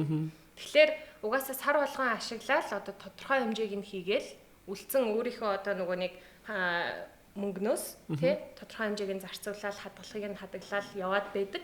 Тэгтэл нэг өдөр ингээ хараад ингээ зүгээр ингээ тоо бодоод үзэхэд тэр нь алдагдaltaй байгаа байхгүй надаа. Тэгэхээр тэгснээс баг надад өнөөдөр зүгээр одоо миний өөрийн аккаунт нь 1000 паунд байж иснаас кредит карта хаачаад дараачийн одоо баг 1000 байхгүй дараагийн сараас харин мөнгө нь орж ирэх юм бол би кредит картны ямар ч хүү төлөхгүй болох гэдэг байна.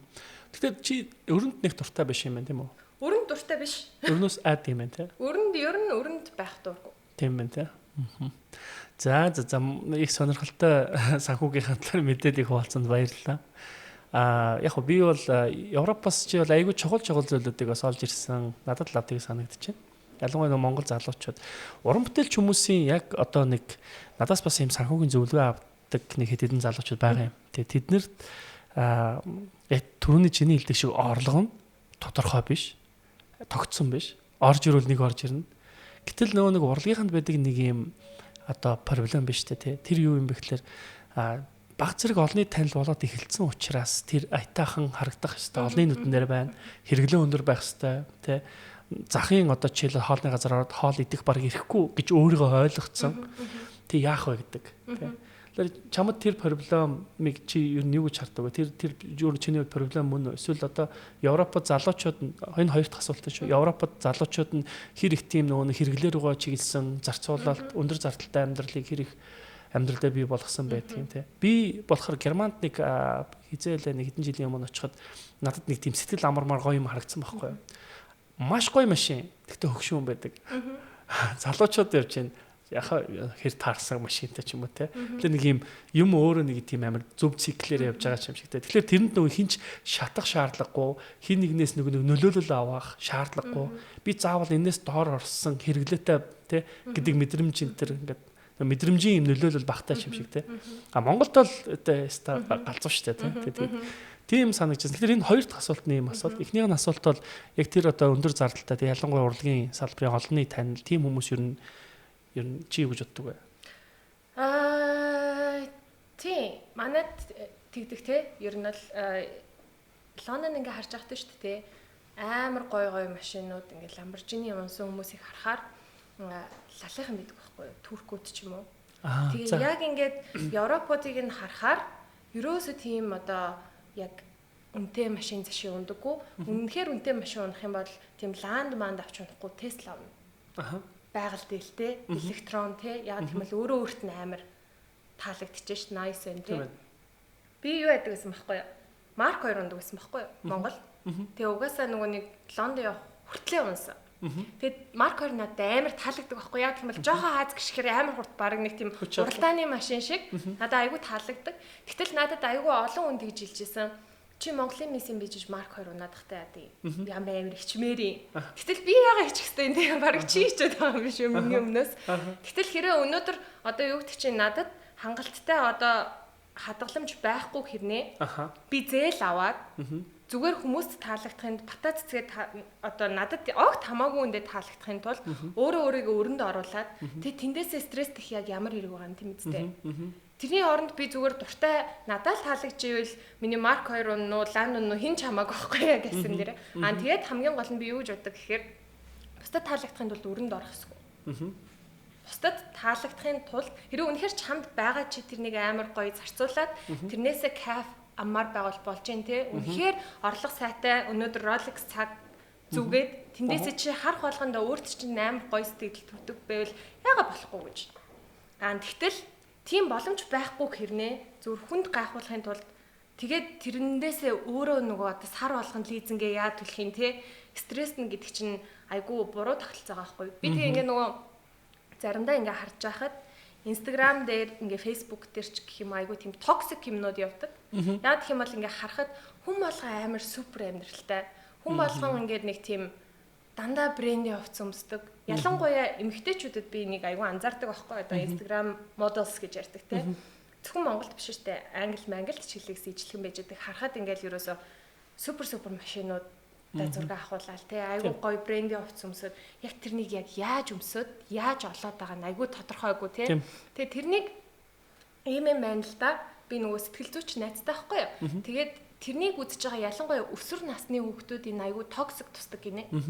Энэ яадаг гэхээр чамаас бусд нь бүгд ийм баян, бүгд ийм хөөрхөн, гоё биетэй, төгс амьдраад байна. Чи бол хангалтгүй байна гэсэн мессежийг дандаа өгч идэг. Тэндээсээ болоод хүүхэд ялангуяа өсвөр наснд өөрөө өөртөө итгэл нь ингээд дүнгэж ингээд бас те бойж байгаа үед би ер нь муухай байна гэдэг тийм мэдрэмж аваад өөрийг ингээд хомждог. Тэгээд ерөөхдөө тэрнийг ингээд би айгүй их анзаарч эхэлсэн байхгүй. Хизээ гэхээр ковидын үед. Ковидын үед яагаад анзаарсан гэхлээр ингээд гэртээ суугаад байгаа шүү дээ, тэ. Баян гэртээ сууж гин.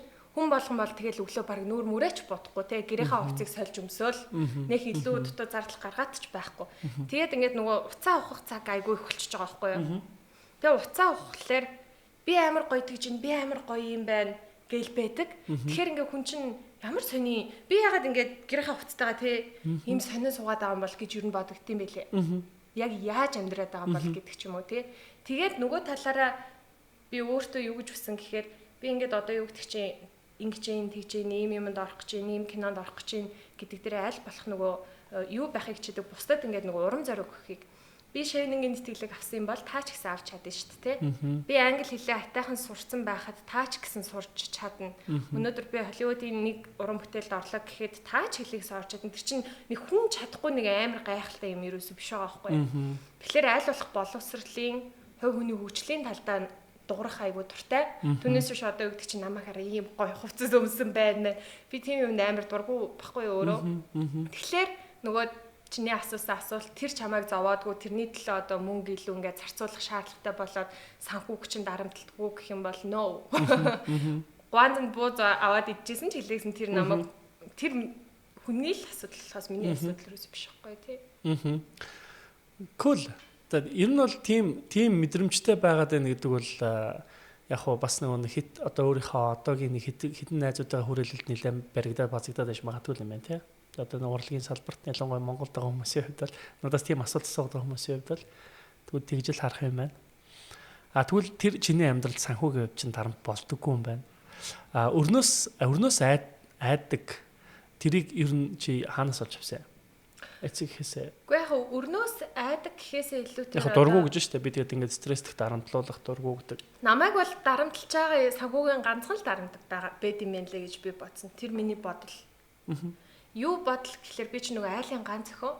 Тэгээ би одоо ингээд нөгөө нэг ингээл сценариуд ингээд толгойдоо зохиогоод байна шүү дээ. За би магадгүй одоо юу гэдэг чинь энэ тэнд өөр улсад ингээл ажиллаад ах юм бол ирээдүйд 10 жилийн дараа 20 жилийн дараа аав ээжигээ яах вүлээ? Яаж одоо дэрэгдэн байх вүлээ? Магадгүй би ингээ англи нэг кинонд ороод идэг наашаа ирэх зардал чинь ингээл 3-4 сая те нэг талдаа. Тэгэхээр би хүссэн үедээ аав ээж дээр ирэх юм бол би хүссэн үедээ хоёр талдаа 6-аас 7 сая төгрөгийн зардал шууд маа гэд гарах хэмжээний. Тэгээ тэрнийг яаж олох юм болохгүй санаа зовхгүйгээр тэгжээч би одоо би нүгдөөд нэхэд л ирэх юм байна. За тэгээ магадгүй одоо юу гэдэг чинь гадаадад урт цаг зарцуулах юм бол би аав ээжигээ хажуудаа одоо аваад ирэхэд одоо нөгөө рентийн асуудал яригдах гэдэг шүү дээ тий. Тэгэхээр тэр хүмүүсийн чи айлын хажуу өрөөнд байлгаж болохгүй. Тэгэхээр би тусдаа ядаж нэг айтайхан газар нэг өрөө байр хүслэнэ. 1500. Тэгэхээр тэр чинь ингээ 1500 паунд тий. Тэгээ ингээ нэмэгдээд байгаа байхгүй юу? Тэгээ энэ бол зөвхөн нөгөө аав ээжигээ бодож явахад гарч байгаа зардал шүү дээ. За тэгээ хүүхдээ бол яг би хүүхдээ айтайхан хувийн сургууль сургамаар байна тий. Дэлхийн томоохон сургууль сургамаар байна. За тэгэл ингээл нөгөө зардлууд ингээ гараад энэ бол яг бодит зардал бас биш байгаа байхгүй юу? Миний толгойд байгаа ирээдүйд ийм зардлууд хэрвээ би үнэхээр одоо стрессгүй хүссэн юм хийж амьдрнаа гэх юм бол гарах зардлууд юм байна гэж бодохоор тэр нь яадаг вэ гэх юм бол яана одоо чи наадхаа хурдаа олохгүй бол бараг цаг хугацаа чи явлаа амьдрал чинь Тэр дуслаа. чамд санхүүгийн дарамт болж байна. Тэр л надад санхүүгийн дарамт болт юм байлээ. Ирээдүйд гарах зардлууд аюулыг тооцоолж байна тий. Одоо чи хурд хувиа нэмэх хэрэгтэй юм шүү. Ямар хувь? 10% нэмээд нэмэх ёстой харин тийм тэрэн дээр одоо яг хөө зөвөр нэг бодлын юу юм бэ л те төлөвлөгөөтэй байна гэдг нь нөгөө ирээдүйд юу учирч болох вэ гэдгийг бас ингээд харчаар чи одоо магадгүй өнөөдөр л хийгээд байгаа юм ингээд өдөр болго хийгээд байдаг магадгүй хэрэг би 10-аас илүү хувь сэвэлдэггүй хэрнээ тэ 3 жил тэгж явчаад магадгүй 3 жилийн дараа амар огцом зардалтай амьдрна гэх юм бол эн чинь өөр айгу бодит бус хийсвэр мөрөөдөл болчихж байгаа зү. Тэгэхээр 3 жилийн дараа ч юм уу 5 жилийн дараа миний өөрийн амьдралын хэв маяг лайфстайл ямар байх юм тэрэнд одоо би стрессгүй байхын тулд өөртөө болоод гэр бүлдээ аав ээжтэй ямархуу зардал гарах ёстой гэдгийг ингээ мэдээд авчаар за энэ бол амар ихтэй байна те. Гэхдээ надад 3 жил байгаа мэн те. Гингүүтлээ жил болгоно нь хуваадаг ч юм уу. Тэгэхээр би энэ жил 10% сэвлэх юм бол хүрхгүй юм байна. Магадгүй нөгөө хэрхэн сэвлэхээсээ гадна хэрхэн илүүг олох вэ? Хэрхэн илүүг олоод хэрхэн илүү сэвлэх вэ гэдгээ бас бодох хэрэгтэй болчихж байгаа байхгүй тий. Юуны одоо гэрээсээ санхүүгийн одоо дэмжлэг хэрэг авдаг бай. Гэрээсээ заримдаа авах шүү дээ. Заримдаа авах. Гэхдээ ер нь аль болох нөгөө авахгүй байхыг хичээдэг. Гэхдээ бүр одоо нөгөө нэг яаралтай одоо гинтийн гарсан юмд авдаг. Энэ дээр бас нэг ялгаа харагдчихсан надаа. Европуудын болоод бид нар чинь нөгөө айгүй юу төвтэй хүмүүс юм байна л да нөгөө гэр бүл төвтэй. Одоо юу гэдэг чинь би жишээлх юм бол ээжээсээ мөнгө авахтаа санаа зовхгүй. Тоохгүй. Гэхдээ байн гахгүй те хэрвээ зүгээр шаардлага гарах юм бол одоо би ээжээсээ ч юм уу аваасаа асуух зүгээр миний сэтгэл одоо юу гэдэг чинь яана яаж асуух юм гэж ингээ бодгүй. Яагаад гэвэл энэ чинь нөгөө Аз соёл би нэгээ дэмждэг те угаасаа дэмжиж байгаа хүмүүс нь ч дуртай. Хэрэг бодлол хэлээрээ миний хүү. За тэгээд болохгүй бол хэлээрээ мэлэрээ гэж санаасаа тэгдэг те. Европод болохоор манай нэг найз тэгж хэлжсэн байхгүй юу? Аав ээж нь байна, ах дүүнэр нь байна. Бүгд. Гэхдээ би өөрийгөө хороод хэлэхэд ганцаархна гэж боддог гэж надад хэлжсэн. Тэр үг надад айгүй хатуу юм шиг сонсогдсон ирнэ. Ямар амар үг вэ гэж бодож ирсэн. Яагаад вэ гэх юм бол миний амьдралд ямар нэгэн байдлаар санхүүгийн хүндрэл гарлаа гэхэд би хинч надад хизээч туслахгүй гэж боддог гинэ. Туслах байсан ч хэлээ гэсэн. Би хизээч асуухгүй гэж боддог учраас тийм байдалд хизээч өөрийгөө аваачдаггүй гэж байгаа байхгүй. Тэрнийгээ төлөвлөдөг. Бид нар болохоор за тий зохицуулчин гэх юм уу. За аав ээжигээ байлаа тий. Найзуудаасаа ч юм уу болохгүй бол одоо мөнгнөө за чи найздаа 100 зээлчих найз нь цалингаа авахлаараа маргааш өгч юм өгчиж гэх юм тийм маневрын асуудлууд амар их хийгддэг. Тэрэн дээр нэг би ямар одоо арчаагүй хүн бэ ч гэх юм уу те. Эсвэл би ямар төлөвлөлт муутай юм бэ гэл ингээл өөртөө бодоод байдгүй. Бусдад ч тэгж ханддаг, бусдаас ч тэгж авдаг. Болохоор нэг тийм хамаагүй жоох нэг тийм хайнг гэх юм уу да. Тийм юм байна лээ. Тэгээ яг тийм нөгөө өөртөө төвлөрсөн бие даацсан хүмүүс чинь ерөөсөө би хороод лэхэд би өөрийнхөө л хар толгойг даана гэж боддог учраас тэрэн дээр айгүй тийм нөгөө айхтар байгаа. Би дээр өмнө одоо нэг зөвлөгөө өгдөг байхгүй юу. Тэгээд энэ зөвлөгөөн дээр саяхан над дээр нэг ах орж ирсэн.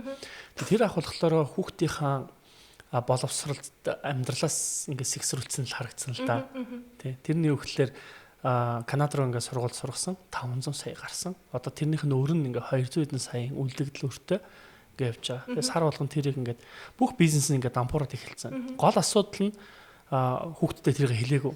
Ингээд яг ингээ айлын ганц охинтой өгсөн. Тэгэхээр яг тэрийг ингээд харахаар боловсрол руу ингээд бүх мөнгөө ингээд төлөвлөөд бүгдийг ингээд хийцэн. Одоо буцаад өөрөөсөө ингээд амар асуудалд орсон. Ингээд явж байгаа гэр бүлүүд байгаа тань. Яг л нөгөө нэг аав нь ээж нь авч болдог те. Тэнгуутаа болгоод байна гэж ойлгодог. Аав ээж гайгүй байна те. Ингээд авчаад байна гэдэг те. Тэгэхээр одоо чиний жишээлээ санхүүгийн харилцаа чи гэр бүлийн санхүүгийн талаар хэрэг мэдээлэлтэй байгаа. Нэг сайн мэддэггүй шүү дээ ер нь бол. Тэр бас айгүй нөгөө юу юм нуучдаг юм байна л да цэгчүүд нь. Тиймгүй нуучдаг. Тэгээ бид нар ч хэлэхс ер нь асуудгүй юм шүү те. Яг одоо өртөө байгаа юу, өргүү байгаа юу, болж байгаа юу, болохгүй байгаа юу. Одоо тэрнийг бол мэдгүй одоо яадаг чи нөгөө аав ээж гэдэг хүн чинь бидний хувьд нэг тийм байнга болгодог, байнга очрыг нь олчдаг нэг тийм одоо фигурүүд ч юм уу хаашаа энэ те зүгээр тархин тгээ суудсан. Тийм болохоор ер нь бараг л одоо тийм юм асуудгүй юм шиг байна. Тэгээд яг уу заримдаа нөгөө асуудаг болж эхэлсэн. Мөнгө хангалттай байгаа юу? Яаж ийж тий? Нөгөө талаар одоо бид нар одоо том болж шít тий. 30 40 гараад эхлэхэд манай аав ээжүүд чинь бол улам хөшгөн тий. Тэгэхээр бидний магадгүй бидрийг жоохон байхад бидний боловсролд одоо ингээл хамаг байдгаа барьж туудаг үе байсан бол одоо аав ээжүүд ингээд жоохон настай болоод ирэхэд бид нар бас буцаагаад ингээд тодорхой хэмжээний хариуцлага хүлээх дэмжих тэр хүмүүс болж байгаа юм уу болохгүй байгаа юм уу тий гэдгийг нь бас мэдэх ёстой юм шиг байна л да. Гэтэ тэгээ чи ер нь их асуудгүй шиг санагдсан. Наадах ч аягүй санаа асуулт байна. Би нэг факт мэдчих жаах. Тэр охин мэдэхгүй учраас одоо жишээлбэл охиндоо бас л стил нөгөө нэг им өртөө байгаа мөртлөө надаас зөвлөгөө авч байгаа мөртлөө одоо охиндоо бас нэг юм машин авч өгөх гэдэг гэдэггүй. Тэг ийм нэг хүрний дундуур тэр их боловсрол руу хөрөнгө оруулалт хийчээд те. Гэтэ охин ингээд авмаар байна те. Аваад өгчөөж. Гол нь болоод байна. Аав асуудалгүй байна те гэж бодоод ах шиг байна гэж би ойлгоод байгаа байхгүй. Хооронд мэдээлэл солилцдоггүй. За эцсийн одоо хамгийн сүүлийн нэг асуулт. Мэдээж ингээд санхүүгийн тухайр бол нэлээх юм болох бах те. Одоо тэгээд хадгаламжаа төрөний Европын шиг ингээд хуваас юм уу те. Ер нь чамд яг ингээд чиний санхүү дээр чи менеж хийхдээ ер нь хэдэн дансаар систем хийж байна. Өөрийнхөө хувьдаа зохицуулт хийж байна. Одоо орлого ингээд ороод ирэнгүүт 10%-аас их хадгалдаг бол хэдэн хувийн хадгалдаг гэсэн. Гэтэ чиний орлого чинь нэг тийм тогтмол биш учраас ингээд том орж ирэх юм ба штэ. Тэгээ тэр үед чи тэрийг яадаг сард нь хуваарлт юм уу? Эсвэл дараагийн хүртэл ингээд зөвхөн гарах ёстой зарлуудаараа өөрийнхөө амьдралыг өдөртдөг юм уу яг яадаг вэ?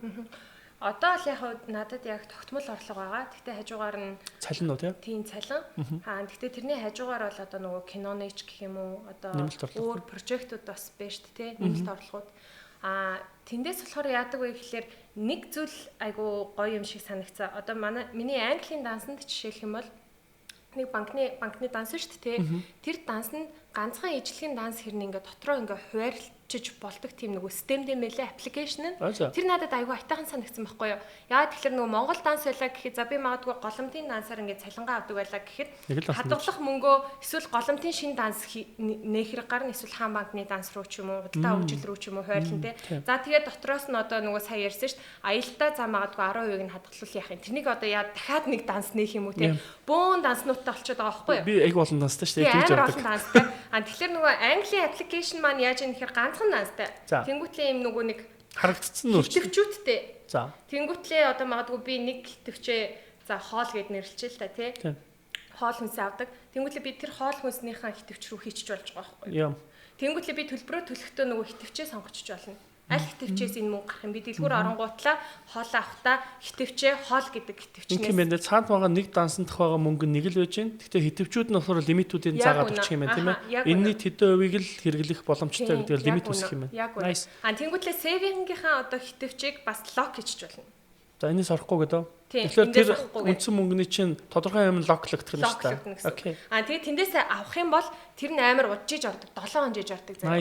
Тэнгүүтлээ тэр 7 хоногтоо бодно буцаага шилжүүлчих болно. Тэгдэг байхгүй. Би нэг удаа бүр яг тэгж авч ирсэн байхгүй.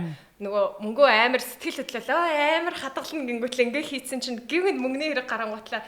Йоо эндээс л буцаад авахаас гэсэн чинь уучлаарай таны данс руу ингээ 7 хоногийн дараа орно. Та тэр хэрэг хүсэх юм бол одоо нөгөө буцаа шилжүүлж болно. Тэгээд тэр 7 хоног чинь тэр мөнгө чи яарал дээрхтэй байгаа юм чинь тэ 7 хоног хүлээж чадахгүй тэгжээд заац ярьдаг шиг байлаа. Мачи ястаа гоё юм байна. Учраа бол ингээ шууд орохгүй байгаа хгүй тэр мөнгө. Тэгэхээр тэр бас айгүй зүгээр санагцсан. Тэгээ яг одоо болохоор нөгөө би яг нөгөө английнхаа данснуудаа хадгалсан тэр айгүй хэрэгтэй учраас яа. За чиний санхүү бол ингээд нэг англидх одоо чи Беллагийн нэг санхүү яваад байна. Монгол дахь нэг санхүү яваад шүү дээ тий. Аха. За Монгол дахь санхүү тэр төвлөрж гол ингээд юу явж байгаа эсвэл ингээд үндсэн англи дээр төвлөрж байна уу чиний санхүү? Яг сая нөгөө 2 жил тэнд байсан болохоор сүүлдээ ингээд тэр тийшээгээ илүү төвлөрсөн байхгүй юу. Одоо ингээ Монголд байхаар мэдээж Монгол банкаар л ашиглана шүү дээ. Тэгэхээр бол яг зүгээр би нөгөө одоо яаж ийн гэхээр би нөгөө паундуудаа зүгээр солиулаад байгаа байхгүй юу. Солиулаад гол юм англи дахь тэр төрөвч рүүгээ хийгээд хадгаламж гэж үзэж байгаа юу? Хадгаламж бас биш ээ.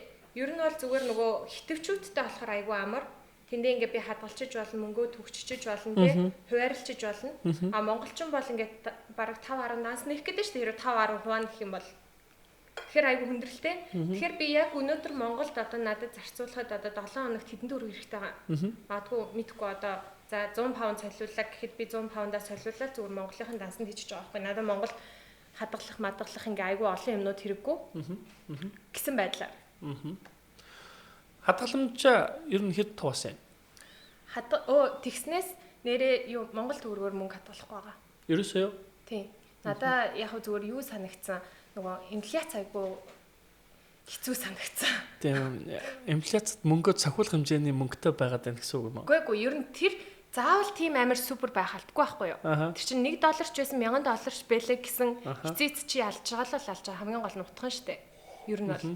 Гэхдээ Монгол төгрөгөөр хадгалаад байлаа гэхэд тэр чинь айгүй унаад байгаа байхгүй юу? Ер нь бол. Ер нь унж байгаа. Тэр уусаа тэр. Тэгэхээр тэрний хооронд доллараар ч юм уу паундаар хадгалсан хамаагүй дээр байгаа байхгүй. Зүгээр чи нөгөө нэг асуусан шүү дээ. Нөгөө Монгол дансан дээрээ байгаад байна уу? Англи дансан дээрээ байгаад байна уу? Тэгэхээр би нөгөө англи данс руугаа ер нь аль болох л ингээд төвлөрүүлэх сонирхолтой. Зөв. За, окей, баярлалаа. Европод тэр дансны систем нь тэгж ажилтгийг сонсох гоё байна. Тэ Монголд аяга олон. Тэгэхээр банкны бас хөгжүүлэлт бидэрт бас асар хэрэгцээ бас харагдаж байгаа тий. За нөгөө талдаа хэм бол тийм энгийн санхүүгийн хувьд айхтар тэгж одоо хэрэглэн рүү мөнгө зарцуулдаггүй тэр төлөвчин сонсоход бас их сонирн байла. Европоос аяга олон юм сурсан юм байна бас тий найз нараасаа тий. Тэгээ боловсролдоо бас мөнгө зориулж байгаа Европын тэр хүмүүс бол бас мундаг биш шүү. Тэгээ ингээд хөдөлмөрсөөр хагаад 50% хадгалсаар хагаад тэгээ тэр гашааг өөрийнхөө сургалтын төлбөрт зарцуулж ин тэ. Тэрийг сонсоход надад бас их таатай байна. Би бас нөгөө боловсролд зориулж мөнгө хадгалдаг зөвхөн өөртөө. Тэгэхээр тэрийг ингээд зорин би багцаа авч ийн бас. Тэгээ хүн ер нь бас сурвал багцаа надад тэд нөр хэрэгтэй тэ гэдэг юм дээр ч гэсэн нэг юм хан авч ийн. Тэр нь их таатай байлаа. Окей, тэгээд яг өрөнд бол өрийг харах өнцөг бол байлаагийнх бол тийм юм байна. Тэрийг тэгж ойлголоо. Дараа нь дахиад боломж олдоод байлаа заавч чөлөө байвал дахиад хоёлаа санхүүгийн талаар ярилцлага үргэлжлүүлэе гэж бодож байна. Битэрийн энэ ярилцлага бас хүмүүст хэрэгтэй мэдээлэлүүд өгсөн байх гэж бодож байна. Тэгээд би ч гэсэн чамаас бас мэдээлэл авч суралцах сайхан байлаа. Тий. Гэтэ энэ дээр бол би нэг тийм одоо юу гэдэг чи мэрэгжлийн ч юм уу яг уучраа олцсон бол биш үү? Зүгээр л нөгөө суралцаал хүмүүс ингэдэг юм байна, ийм нөхцөлд тэгдэг юм байна гэж сураад яваад байгаа байхгүй тий. Тэгээд дээрэс нь бас одоо юу гэдэг чи би жишээлх юм бол ингээ Монголд байхдаа ингээл одоо нэг тийм магадгүй одоо за тогны мөнгө хэд гарах вэ гэж ингээ санаа зовхгүй шүү дээ яг хэсэм дээрээ. Гэтэл тэнд ингээ үнэхээр ингээ санаа зовхоос өөр аргагүй болж байгаа байхгүй тий. Тогны мөнгө нь яах вүлээ? Хоолны мөнгө нь яах вүлээ гээл тий. Тэгэхээр яг тийм орчинд хүн нөгөө нохоо хамартаа өрхөөр усчих гэхчээр тийм орчинд ороод тэгээд одоо limited тий хязгаартай байгаад эхлэхээр тэрнийг яг зөв хуваарлан зарцуулах гэдэг нь л болох юм байлээ. Буруу хуваарлчих юм бол тэр чинь өрөнд орно, хүнээс зээл хэрэгтэй болно тий. Эсвэл ажил хийх хэрэгтэй болно. Ажил хийхлээр чинь нөгөө хичээлийнхаа даалгавраа хийхгүйгээр бүх юм ингээ хоорондоо харилцаа хувилдаатай ингээ болчихж байгаа байхгүй. Хичээлийнхаа даалгавраа хийхгүй бас сургуулаас хөгжиж магадгүй ч гэх юм уу тий. Тэтгэлэг аваад ирсэн тэгж болохгүй гээл тий. Тэгэхээр ерөөсөө яах ёстой юм бэ гэдэг нөгөө өсөж байгаа үр дүнгээс хамаарал буцаад ингээ урагчж байгаа байхгүй. Баярлалаа. Тэгээд хадгаламжийнхаа хувийг дараа нь илүү өндөр өсгцэн байх байх гэж бодож байна. Тэгээд coin нь үнэхээр өсөөд баяжх нь эсвэл бүр дампуураад би сургалтын суучлаа гэх нь тэр ярианууд бас илүү нэг бодтой нэлээд хугацаа өнгөрөхлөөр хүн илүү их юм ойлгоод илүү их сураад эрсдэл тэгээд давуу тал тэгээд магадгүй зүгээр яг зөвхөн ийшээ хөрөнгө өөрийнхөө хадгалж байгаа мөнгийг хийгээд иж болохгүй юм байна. Европчуудын тэр хийгээд байгаа бүх мөнгөө байршуулдаггүй өхмөл байдлаар чамаагүй ингээ мөнгөө нэг дансанд байлгадаг тэр соёл нь яг окей би тэрийг ингэж ойлгосон ч гэдэг юм уу тийм ярилцлагч явахыг үгүйсэх байх гэж бодож байна. Бүх мөнгөө coin руу хийгээгүй шүү гэдэг. Ер нь бол хэр их хийсэн. Тийм ер нь 30% таа. За тэгэхээр нөгөө хадгаламжийн 30% шүү дээ. Тийм байна. Тэгэхээр тэр одоо юу гэдэг чи бүр ингээ бүр байхгүй боллоо гэхэд тэр бүр нөгөө ингээл бүр яана маана гэхээр асуудал бол биш. Гэхдээ би энийг бол нөгөө юу гэж харж байна гэхлээр coin гэхээсээ илүүтэйгээр нөгөө юм сурах боломж гэж болж байгаа. Тэ? Өөр блокчейн гэсэн тэр систем нь айгүй баг ирээдүйд те маш их инновац авчирхаар бүх зүйлийг өөрчлөхөр систем байгаа байхгүй.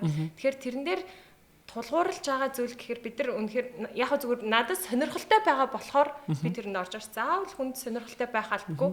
Гэтэ ингээ нөгөө 5 6 жил ингээл хажуугаар ингээл сайн найзууд хүртэл бүр тэрүүгээр ингээл докторийн диссертац хүртэл бичээл тэрнийг яриа л те. Ойлгодгүй мөө гэж яваад исэн болохоор сүултээ ингээд баг нөгөө юу лээ алтны дэрэгдэх гуй шална лөө. Сонирхолтой санагдаад хэлчихэж байгаа байхгүй тий. Тийм. Би бол сонирхож байгаа. Яг үнэхээр энийг одоо ч үгүйсгдэг ч юм уу эсвэл буруу гэж юус үзэхгүй байгаа. Ялангуяа би өөрөө ч гэсэн тэг яг чам шиг энэтэй яг хаагаад хүн болго яриад их юм те. Одоо яг тэр дунд ингээд тэнэг болоод үлдчихвээ те гэдэг юм мэдрэмжүүд байгаа. Тэгэхээр илүү их мэдж сурахын төлөө хийж нэгдэг чинь таалагдчих. 30% ямарсан байлаа хэд юм бэ? Окей. За баярлалаа. Хүрэлцэн ирсэнд баярлалаа. Хамтдаа сайхан ярилцлага өрнүүллээ. Тэгэд дараагийн бас хэрвээ боломж олдох юм бол хоёулаа санхүүгийн мөнгөний тухай дараа нь ярилцъя гэж бодож байна. За тэгээд баярлалаа. Тэгээд одоо Монголд хийх ажил уран бүтээлд за бас дахиад Лондонд болох саяны тэр театрын тэр жүжиг бүтээх энэ гоё түүх бүтээгээрээ гоё амжилт гаргаарай тий. Баярлалаа. Окей. За баяртай. Дараа нь эргээд дараагийн цувралаар бүгдээр эргээд уулзцаая. Тэгээ манай өнөөдрийн зочин Белла. Белла маань яг одоо магистрийнхаа зэргийг ингээ хамгаалаад ирсэн. Одоо ингээд Англид ийм агентлагт хараалагдаад ингээд одоо өөрийнхөө бас карьерийг эхлүүлээд явж байгаа маань бүгдээрээ цаашдын ажил, уран бүтээлд тэгээ санхүүгийнхэн байдалд өндөр амжилт хүсье. Баярлалаа.